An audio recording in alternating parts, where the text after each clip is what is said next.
జగన్మోహన్ రెడ్డి అరాచక పరిపాలనలో తెలుగుదేశం పార్టీ నాయకులను కార్యకర్తలను ఎంత ఘోరంగా వేధించారో చెప్పడానికి ఒక ఉదాహరణ మా మీద 2020లో పెట్టిన ఒక అక్రమ కేసు. రాయదుర్గం మున్సిపల్ ఎన్నికల సందర్భంగా అన్యాయంగా మా వాళ్ళవి ఇద్దరివి నామినేషన్లు తిరస్కరిస్తే ఎందుకు తిరస్కరించారు అని అడగడానికి మేము వెళ్ళాము. ఆ రోజు జరిగిందేమంటే, ఇక్కడే మున్సిపల్ ఆఫీసు వరకు కూడా వెళ్ళకోకుండా రోడ్డులోనే బ్యారికేడ్ల దగ్గర మమ్మల్ని ఆపేశారు.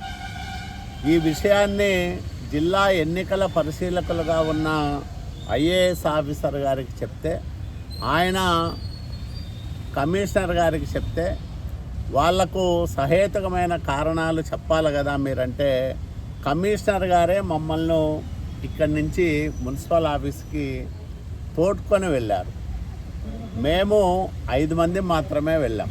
ఒక 2 అడ్వకేట్లు, 2 క్యాండిడేట్లుగా ఉన్న వ్యక్తులు, నేను 5 మందిమే మున్సిపల్ ఆఫీసులకు వెళ్తే, ఆయన కమిషనర్ గారు ఏం చెప్పారంటే, అప్పట్లో ఆయా వార్డులకు సంబంధించి రిటర్నింగ్ ఆఫీసర్లు వస్తారు, ఆ తిరస్కరణకు గల కారణాలను మీకు వివరిస్తారు, మీరు కూడా ఏదైనా చెప్పుకోవాల్సింది ఉంటే వాళ్ళకు చెప్పుకోండి అని చెప్పి మమ్మల్ని మున్సిపల్ కమిషనర్ గారి ఛాంబర్లో కూర్చోబెట్టి ఆయన బయటికి వెళ్ళిపోయినాడు. తర్వాత రిటర్నింగ్ ఆఫీసర్లు రాలేదు, కమిషనరు మా మొహం చూడలేదు. ఇంతలో అప్పట్లో ఉన్న ధనుంజయ రెడ్డి అనే ఒక వ్యక్తి వచ్చి మా మీద చేరెత్తి కొట్టకపోయినాడు. అది వీడియో సాక్ష్యం ఉంది. మేము దాదాపు గంట, అర్ధగంట, 3/4 గంట సేపు తర్వాత సిఐ వచ్చి, ఇక్కడ ఎవరు రారు, మీరు ఇక్కడ ఉంటే శాంతి భద్రతల సమస్య వస్తుంది, కాబట్టి మీరు ఇక్కడి నుంచి వెళ్ళిపోమని చెప్తే, మేము బయటకు వస్తా అంటే దాదాపు 80 మంది నుంచి 100 మంది వరకు వైసీపీ నాయకులు, కార్యకర్తలందరూ కూడా నా మీద దాడి చేయడానికి ప్రయత్నం చేశారు. అంటే న్యాయం అడగడానికి వెళ్ళిన నా మీద దాడి చేయడానికి వైసీపీ నాయకులు ప్రయత్నం చేస్తే జరిగిన సంఘటన ఇది. అక్కడ మేము మున్సిపల్ కమిషనర్ గారిని బెదిరించడం కానీ, ఆయన విధులకు ఆటంకం కల్పించే సమస్య ఉత్పన్నం కాలేదు. అదే రోజు రాత్రికి మా మీద ఒక 25 మంది మీద కేసు నమోదు చేశారు.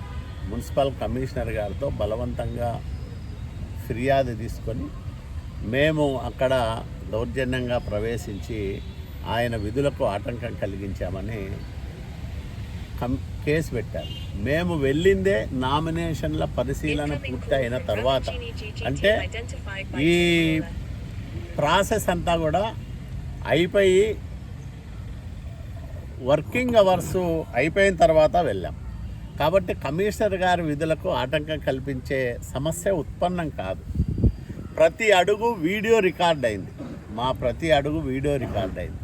వాళ్ళు నా పైన చేసిన దాడి దృశ్యాలు కూడా వీడియోల్లో నిక్షిప్తమై ఉన్నాయి.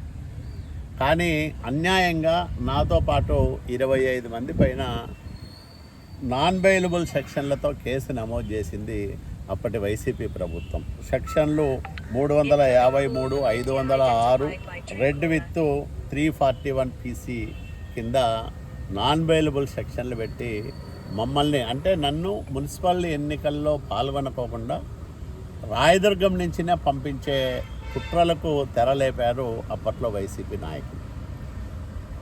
కానీ ధైర్యంగా నిలబడ్డాం. అన్ని వార్డుల్లోనూ నామినేషన్లు వేసాం, అభ్యర్థులు పెట్టుకున్నాం, ఎలక్షన్లు ఫేస్ చేశాం.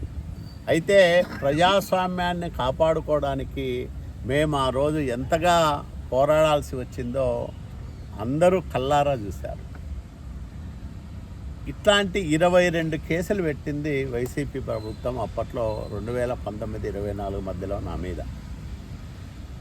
అంటే నేను ఒక నేరస్తుడిగా చిత్రీకరించడానికి నా మీద ఆ ముద్ర వేయడానికి అడుగడుగున ప్రయత్నం చేసింది. గట్టిగా నిలబడ్డాం. మా నాయకులు కార్యకర్తలు నా వెనకాల నాకంటే ధైర్యంగా నిలబడ్డారు. పోరాడాం. 5 సంవత్సరాల అరాచక పరిపాలనను ఎదిరించాం. ప్రతి అడుగులోనూ నిర్బంధాలు అట్లాగే వేధింపులు ఎదుర్కొన్నాం. చివరికి 2024 ఎన్నికల్లో రికార్డు మెజార్టీతో రాయదుర్గం నియోజకవర్గంలో రాయదుర్గం కోట పైన తెలుగుదేశం పార్టీ జెండాను ఎగరేశాం. అది తెలుగుదేశం పార్టీ నాయకులకు కార్యకర్తలకు ఉన్న ఆత్మస్థైర్యం. నేనే ఈరోజు ఒకటే హెచ్చరిస్తూ ఉన్నా, సూచన చేస్తూ ఉన్నా, ఎవరైనా అధికారంలో ఉన్నప్పుడు విర్రవీగితే, అధికారం శాశ్వతం అనుకొని ఇష్టం వచ్చినట్లు చేస్తే వాళ్ళు ఏమైపోతారో ఈరోజు 11 సీట్లకే పరిమితమైన జగన్మోహన్ రెడ్డి పెద్ద ఉదాహరణ. కాబట్టి ప్రజాస్వామ్యంలో ప్రజలు ఏ రకంగా చూస్తారు నాయకులను, అట్లాగే పార్టీ వ్యవహారాలను అనేదానికి 19-24 మధ్యలో వైసీపీ అరాచక పరిపాలన, నియంతృత్వ విధానాలు, అప్రజాస్వామిక పద్ధతులు ఇవన్నీ చూసిన తర్వాతనే చంద్రబాబు నాయుడు గారి నాయకత్వంలోని కూటమి ప్రభుత్వాన్ని పెద్ద ఎత్తున మునుపెన్నడూ ఎరగని రీతిలో ఆశీర్వదించి అధికారాన్ని అప్పజెప్పారు. అంతే బాధ్యతతో 2 సంవత్సరాలుగా మేము పరిపాలన చేస్తూ ఉన్నాం, ప్రజాసేవ చేస్తూ ఉన్నాం. ఈరోజు రాయదుర్గం కోర్టులో మేమందరం కూడా ఆ రోజు మా పైన పెట్టిన ఒక దుర్మార్గమైన అక్రమ కేసు విచారణ సందర్భంగా హాజరయ్యాం. న్యాయస్థానాలపైన మాకు నమ్మకం ఉంది.